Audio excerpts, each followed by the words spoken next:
갈라디아서 4장 21절부터 마지막 31절까지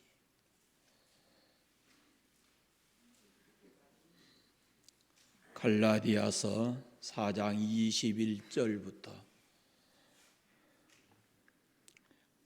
같이 읽겠습니다. 내게 말하라. 율법 아래에 있고자 하는 자들아, 율법을 듣지 못하였느냐? 기록된 바 아브라함에게서 두 아들이 있으니 하나는 여종에게서 하나는 자유하는 여자에게서 났다 하였으며 여종에게서 육체를 따라 낳고 자유 있는 여자에게서는 약속으로 말미암았느니라. 이것은 비유니 이 여자들은 두 언약이라. 하나는 신의 산으로부터 종을 낳은 자니 곧 하갈이라. 이 하갈은 아라비아에 있는 신의 산으로부터 지금 있는 예루살렘과 같은 곳이니 그가 그 자녀들과 더불어 종노릇하고 오직 위에 있는 예루살렘은 자유자니 곧 우리 어머니라. 기록된 바 잉태하지 못한 자여 즐거워하라. 산고를 모르는 자여 소리질러 외치라. 이는 홀로 사는 자의 자녀가 남편 있는 자의 자녀보다 많음이라 하였으니 형제들아, 너희는 이삭과 같이 약속의 자녀라. 그러나 그때의 육체를 따라 난 자가 성령을 따라 난 자를 박해한 것 같이 이제도 그러하도다. 그러나 성경이 무엇을 말하느냐? 여종과 그 아들은 내쫓으라. 여종의 아들이 자유 있는 여자의 아들과 더불어 유업을 얻지 못하리라 하였느니라. 그런즉 형제들아, 우리는 여종의 자녀가 아니요 자유 있는 여자의 자녀니라. 아멘.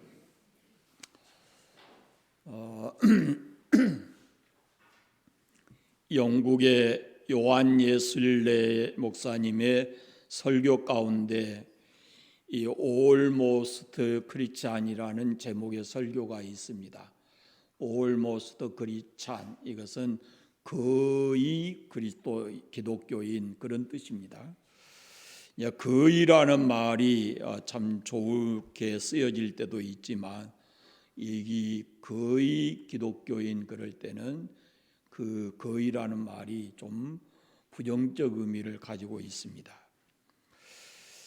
한때 일본의 소니가 모든 전자제품에 큰 업적을 이루었죠.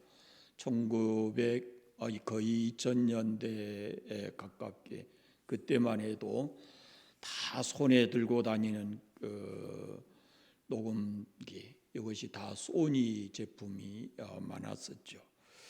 그때 소니 회사의 회장이 그 회사의 미래를 걱정하면서 이렇게 얘기를 했다고 합니다. 몇 년 동안 기술 개발을 해서 전자제품을 만들어내면 1년 후면 한국에서 거의 비슷한 제품이 나온다.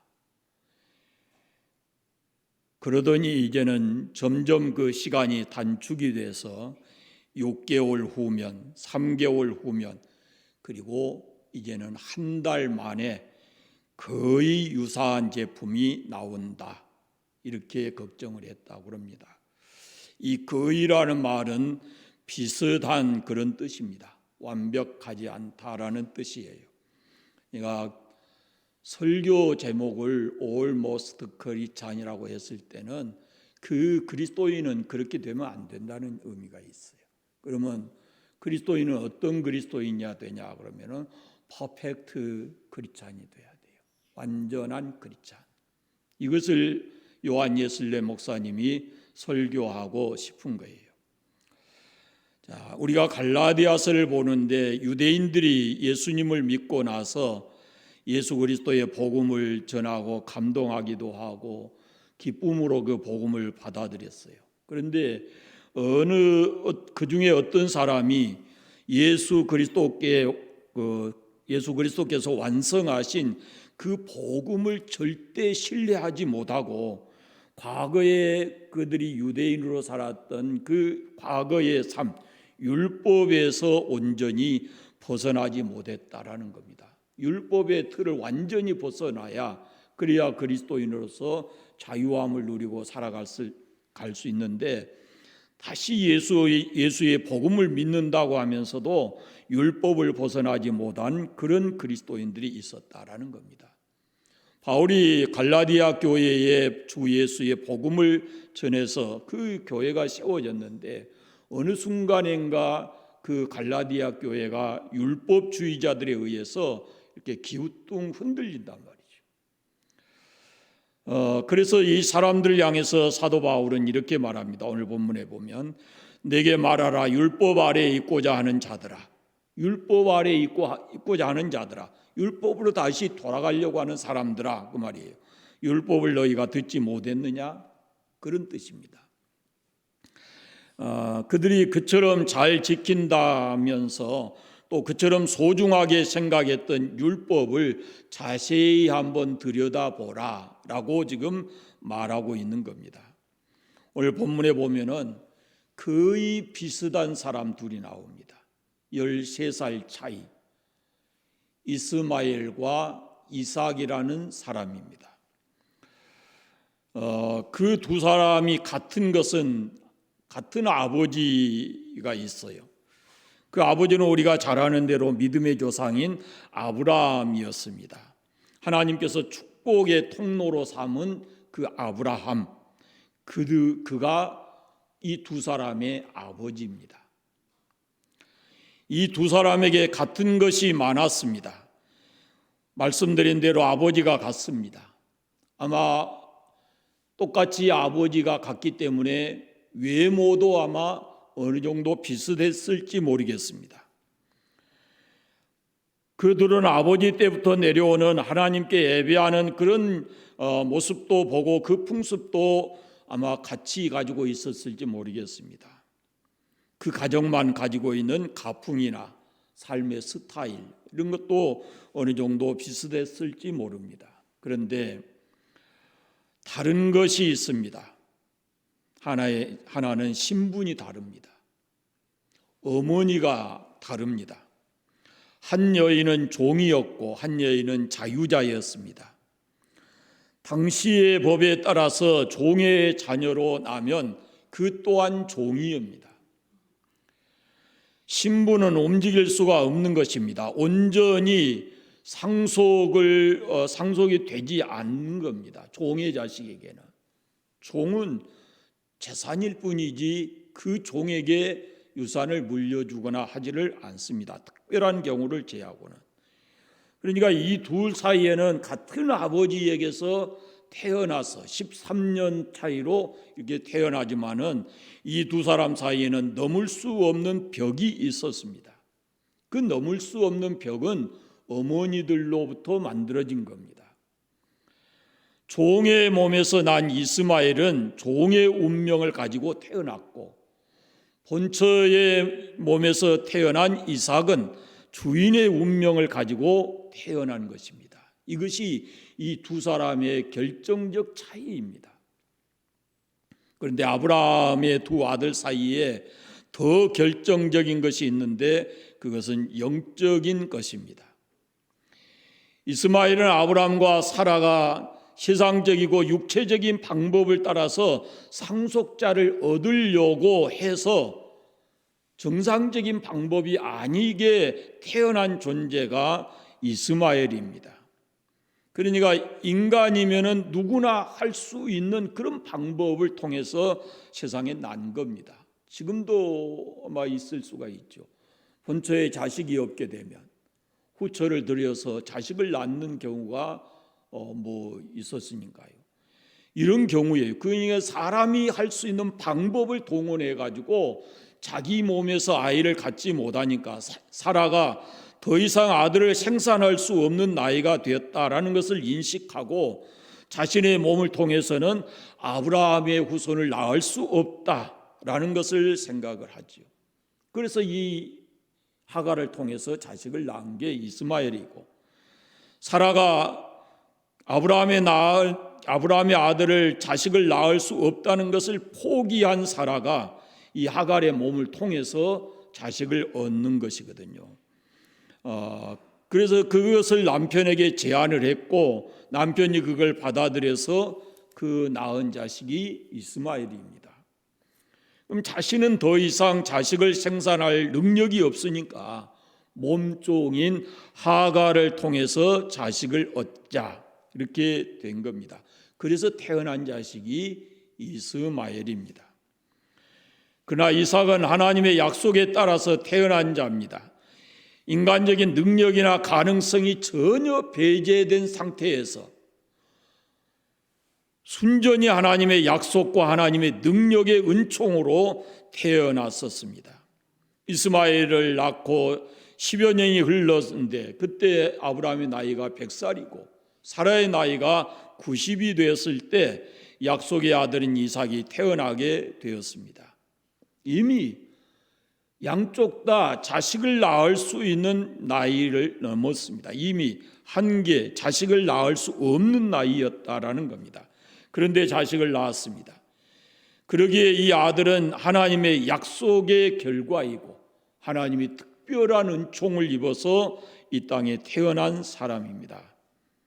사실 하나님께서는 아브라함과 사라가 사람의 힘으로 사람의 능력으로 생산할 가능성이 사라질 때까지 아마 기다렸을지도 모르겠습니다.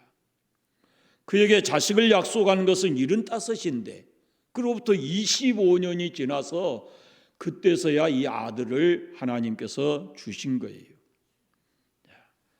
바울이 오늘 본문에 보면은 이 이야기를 통해서 이 이야기를 하는 이유가 뭐냐면은 아브라함이 낳았다 그래서 다 같은 아브라함의 아들이 아니라는 겁니다. 아브라함을 통해서 낳았다 해서 다 같은 아브라함의 아들이 아니다라는 겁니다. 아버지가 같아도 종의 아들이 있고 상속자인 아들이 있다라는 것을 말씀하고 있어요. 아브라함의 아들이라고 해서 다 똑같은 것이 아니고 신을 섬긴다고 해서 다 똑같은 것이 아니라 다르다라는 것을 말씀하고 있어요. 자, 23절의 말씀을 보십시오. 여종에게서 육체를 따라 낳고 자유 있는 여자에게서는 약속으로 말미암았느니라 이렇게 말씀하고 있어요. 그러니까 이 말씀이 대단히 중요한 말씀인데 육체를 따라 종교 생활을 하느냐 하나님의 약속을 믿고 종교 생활을 하느냐 신앙 생활을 하느냐라는 그런 겁니다. 육체를 따라 종교 생활을 한다는 것이 뭘까요? 그것은 자신의 능력으로 자신의 재능과 실력으로 자신의 의를 쌓아서 그래서 하나님께로 나아가는 것 그것이 바로 육체를 따라 종교 생활하는 것입니다. 자신의 의를 이루기 위해서 다른 사람보다 더 많이 헌신하고 더 열심히 신앙생활하는 것 그것을 육체를 따라 종교 생활하는 것이다 이렇게 하는 겁니다. 지금도 세상 많은 종교 가운데도 대부분의 종교가 그렇거니와 기독교라는 틀 안에 있으면서도 이런 종교 생활을 하는 사람들이 적지 않게 있습니다. 그래서 웨슬리 목사님이 almost Christian이라고 하는 이 말을 사용한 겁니다.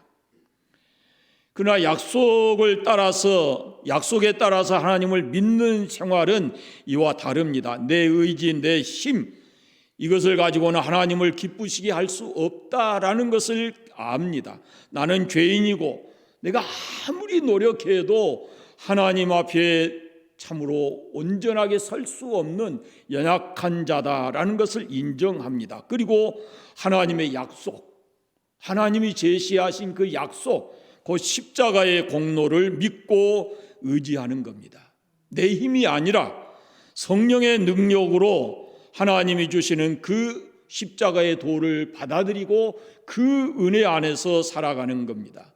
자신을 온전히 그 하나님께 맡기는 거예요. 자신의 미래, 자신의 운명, 내가 살아가야 될 모든 삶의 길을 그분에게 다 맡기는 거예요. 자, 쉽게 말씀드리면 내 힘과 지혜와 능력으로 하나님 앞에서 선을 행하려고 하는 신앙, 종교 생활, 그게 바로 유대인들이거든요. 율법을 다른 사람보다 더 많이 지켜서 그래서 하나님 앞에 온전하게 되겠다라는 겁니다. 그것을 가리켜서 사도 바울은 율법의 자식, 종의 자식 이런 표현을 쓰고 있는 겁니다. 그러나 오직 하나님만이 하실 수 있음을 믿고 그분이 하신 십자가의 공로를 온전히 의지하고 성령 안에서 자신을 온전히 내맡긴 사람들은 참 자유인이고 그런 사람들이 하나님의 자녀다라고 하는 겁니다. 우리가 신앙생활하면서 자주 빠져드는 함정이 바로 이것입니다. 내가 내 힘으로 무엇인가를 해서 그래서 기쁨도 얻고 성취감에 만족하는 것, 다른 사람으로부터 인정받으려고 하는 것, 그런 의도에서 헌신하고 봉사한다면은 그것은 바로 육체를 따라서 난 율법적 신앙이고 종의 신앙이다라는 겁니다. 웨슬리 목사님이 말씀하신 almost Christian이라고 하는 의미가 거기에 있습니다. 하나님께서 원하시는 것은 그것이 아닙니다. 하나님께서는 우리 몸이 성전이 되고 하나님의 쓰시는 도구가 되기를 원하는 겁니다. 성령께서 우리 몸을 사용하셔서 하나님의 역사를 이루어가는 것, 그것을 하나님께서 원하십니다. 하나님께서 다 이루어 주신 것을 믿고 성령을 통해서 우리가 하나님의 그 뜻을 받아들이고 순종하는 것, 그것이 퍼펙트 그리스도인이다라는 거죠. 사람의 힘으로는 할 수 있는 자연스러운 그 열매가 바로 종의 자식인 이스마엘입니다. 자기 힘으로 할 수 있는. 그러나 사람이 할 수 없는 가운데 오직 하나님의 능력과 약속에 대해서 자기 자신을 내놓은 그렇게 해서 태어난 아들이 이삭이고, 우리가 그렇게 믿는 믿음을 가리켜서 참된 하나님의 아들, 상속자, 이렇게 성경은 표현하고 있습니다. 그래서 우리의 믿음 생활이 종의 생활이 아닌 종의 신앙을 가지고 종교 생활하는 그런 모습이 아니라 예수 그리스도 안에서 하늘의 상속자로서의 아들의 생활, 신앙생활을 그렇게 해야 된다라는 겁니다. 그리고 본문에 나타나고 있는 이것이 두 언약이거든요. 두 언약에 대한, 두 아들에 대한 이야기를 하고 나서 그 다음에 거기 보시면 24절에 보시면 이것은 비유다 그러면서 두 언약에 관한 비유를 하고 있습니다. 하나는 시내산에서 나오고 또 하나는 예루살렘에서 나와요. 그리고 더 나아가서는 하늘에 있는 새 예루살렘도 거기에 나타나고 있어요. 이게 비유라 그래서 비유. 그러니까 간단하게 말씀드리면 시내산이라는 것은 모세를 통해서 주신 율법을 가리키는 거예요. 이건 옛 언약이에요. 율법을 의미하는 것으로서 율법 중심으로 살아야 되고 율법을 지키면서 살아야 되는 거예요. 그것이 바로 유대교예요. 그러나 하나님께서는 그리스도를 통해서 새 언약을 허락하셨는데 그 새 언약이라는 것은 바로 예수 그리스도를 십자가에 내주시고 그를 통해서 우리가 죄 사함 받았다라는 그 확신을 갖게 하는 것, 그것이 바로 새 언약입니다. 십자가를 믿는 사람에게 사인해 주는 것이 뭐냐면은 성령이시거든요. 옛 언약, 새 언약 이런 표현을 성경에 많이 하고 있습니다. 갈라디아서뿐만 아니라 구약에도 많이 있어요. 에레미야서나 이런 데 보면은 새 언약에 대한 말씀들이 곳곳에 나와 있습니다. 이 언약이라는 말씀은 우리들이 어떻게 하면 하나님의 자녀가 될 수 있고 하나님의 주시는 축복을 누리면서 살아갈 수 있는가 하는 것에 대한 하나님의 약속이에요. 그런데 이 옛 언약은 여러분 성경의 구약에 보시면 거듭 강조에 나오는 것이 뭐냐면은 너희가 하라. 너희는 이렇게 하라 그러잖아요. 모두가 다 뭐 해야 되냐면은 너희가 해야 된다는 거예요. 하나님께서 어느 기준을 주시고 법을 주시고 너희가 그렇게 해야 된다는 거예요. 그게 율법이에요. 애언약이에요. 그런데 많은 사람들이 너희가 하라 그러는데 그걸 다 하지 못해서 마음에 고민이 생기고 하나님 앞에서 온전하지 못하게 되죠. 두렵고. 그런데 그 하나님의 말씀에 보면은 그 율법에 보면은 해야 될 법칙과 규례들이 너무너무 많습니다. 사실상 그 법규와 규례들이라고 하는 것은 사람이 어떤 사람일지라도 온전히 지킬 수가 없는 불가능한 규칙들 법이에요. 그러나 새 언약은 다릅니다. 새 언약의 내용은 하나님께서 어떻게 말씀하시냐면 내가 하리라 이렇게 말씀해요. 너희가 하라가 아니에요. 내가 다 한다 이렇게 말씀이에요. 내가 너희를 구원한다. 내가 너희를 용서한다. 내가 너희에게 평안을 준다. 내가 너희를 인도하고 보호한다. 내가 너희에게 복을 줄 것이다. 이렇게 말씀을 해요. 단지 우리는 하나님의 그 약속을 나에게 한 것으로 받아들이고 그 말씀 안에서 우리가 하나님을 신뢰하고 살아가는 것, 그것이 새 언약이에요. 예수의 십자가를 통해서 다 이루어 놓으시고 우리를 향해서 너희는 그걸 받아들이면 된다는 거예요. 우리가 뭘 해야 되는 게 아니에요. 마치 하나님의 약속을 믿고 신뢰하고 이렇게 해서 이삭을 하나님 앞에 드린 그 아브라함 믿음처럼 하나님이 하실 것이다라는 믿음을 가지고 하나님을 의지하는 거예요.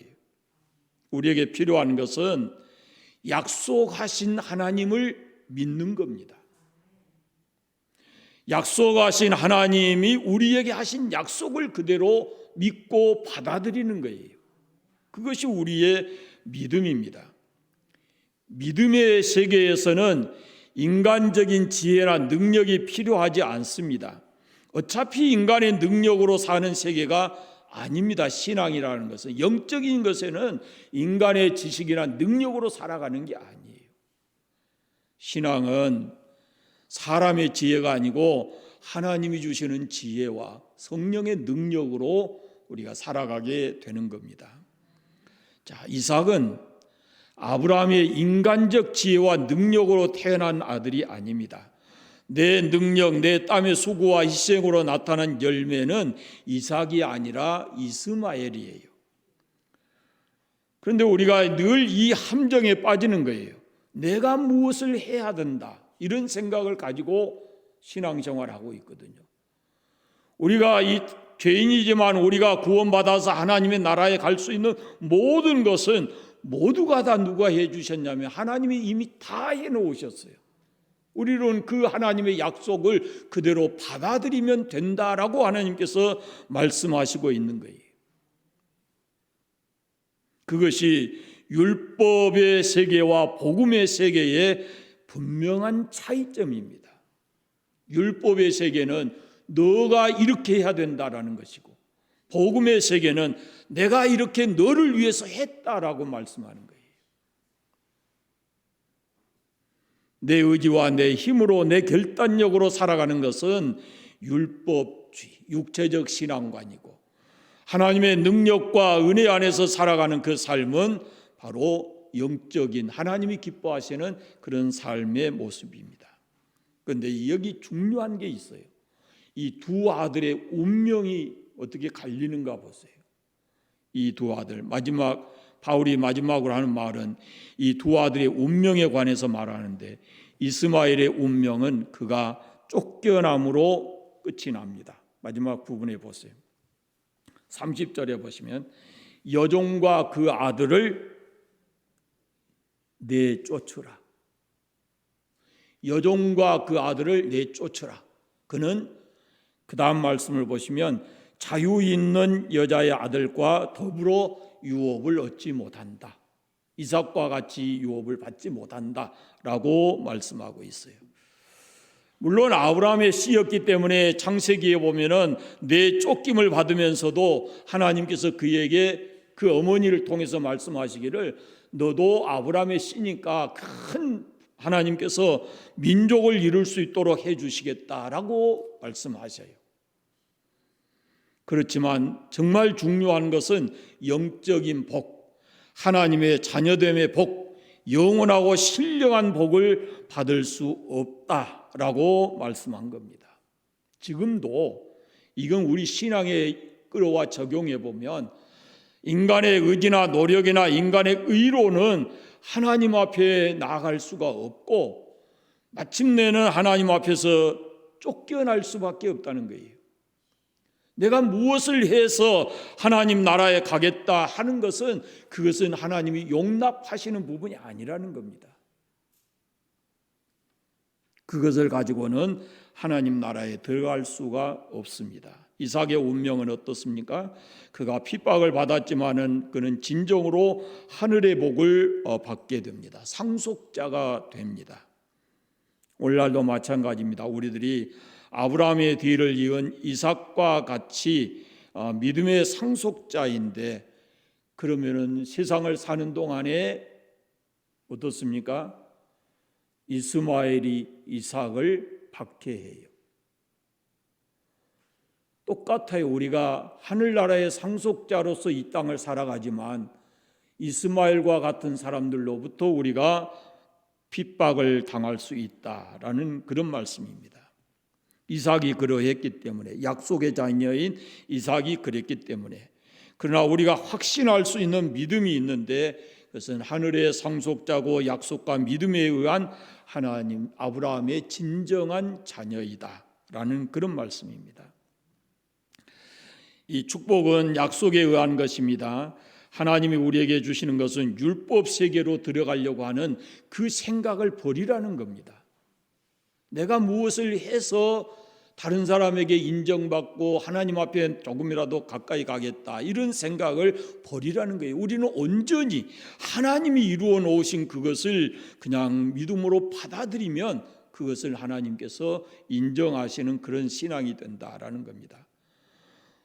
폴 투르니에라고 하는 분이 계신데 의사이고 정신분석학자인데 상담가인데 이 사람이 이렇게 얘기를 했어요. 선과 악은 우리가 행하는 일이 아니라 그것을 실천하는 정신 속에 있는데 하나님을 위한 또 친구를 위한 사랑에서 행해지는 것은 선이고 이기심과 개인의 즐거움을 위해서 자기 자신을 위해서 행해지는 것은 그것은 악이다. 이렇게 얘기를 했습니다. 똑같은 일을 행하는데 그 일을 행하는 사람의 마음에 따라서 그 대상이 누구고 어떤 마음으로 하느냐에 따라서 그것이 선이 될 수도 있고 악이 될 수도 있다라는 겁니다. 똑같은 사랑의 헌신을 하는데 한편에서는 선이 되고 한편에서는 악이 될 수 있다라는 거죠. 이 말은 복음과 율법에 그대로 적용을 합니다. 복음과 율법은 우리가 행하는 일에 있어서 차이점을 보여주고 있지를 않습니다. 그것은 실천하는 마음 속에는 마음 속에 있고 영혼 속에 있다는 거죠.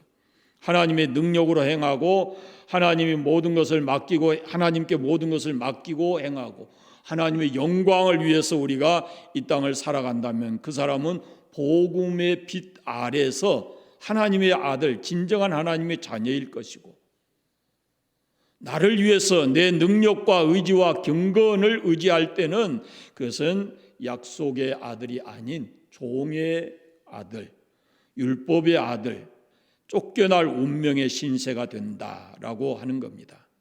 여러분, 우리는 하나님의 이 절대적인 사랑과 십자가의 능력으로 구원받은 하나님의 자녀이고 그 믿음을 가질 때 우리가 하나님의 자녀이고 하나님의 나라를 상속받게 된다라는 겁니다.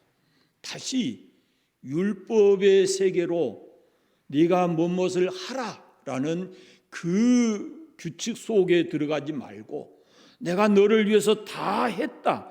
그러니 내 안에 들어와라 라고 하는 그 하나님의 약속을 믿고 우리가 신앙생활을 해야 할 것입니다. 시작했던 말씀을 다시 한번 드리겠습니다. Almost Christian, 거의 기독교인 되지 말고 퍼펙트 그리스도인, 완전한 하나님 안에서 완전한 그런 그리스도인의 삶을 사시기를 바랍니다. 기도하겠습니다. 하나님 아버지 감사합니다. 추운 날씨에 우리를 이곳에 이전에 인도해 주시고 말씀을 함께 나누며 하나님께 예배하게 하시니 감사합니다. 말씀 깨닫게 하시고 우리의 신앙이 하나님께서 기뻐하시는 그런 약속을 온전히 믿는, 그리고 그 약속의 소망을 가지고 살아가는 저희들 신앙 되게 해주시기를 원하옵고 기도합니다. 세상의 어떤 것에 의해서도 흔들리지 않는 복음 위에 굳게 서서 하나님을 기쁘시게 하는 신앙을 가지고 살아갈 수 있도록 은혜 베풀어 주시옵소서. 거룩하신 아버지 하나님, 특별히 우리가 이 땅을 사는 동안에 우리의 삶의 모습이 좀 더 주를 기쁘시게 하고 주님께 영광 돌려드리는 하나님의 자녀다운 삶을 살아갈 수 있도록 성령 하나님께서 우리를 친히 주관하고 다스려 주시옵소서.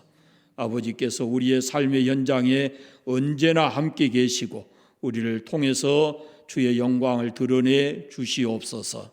예수님의 이름으로 기도드립니다. 아멘.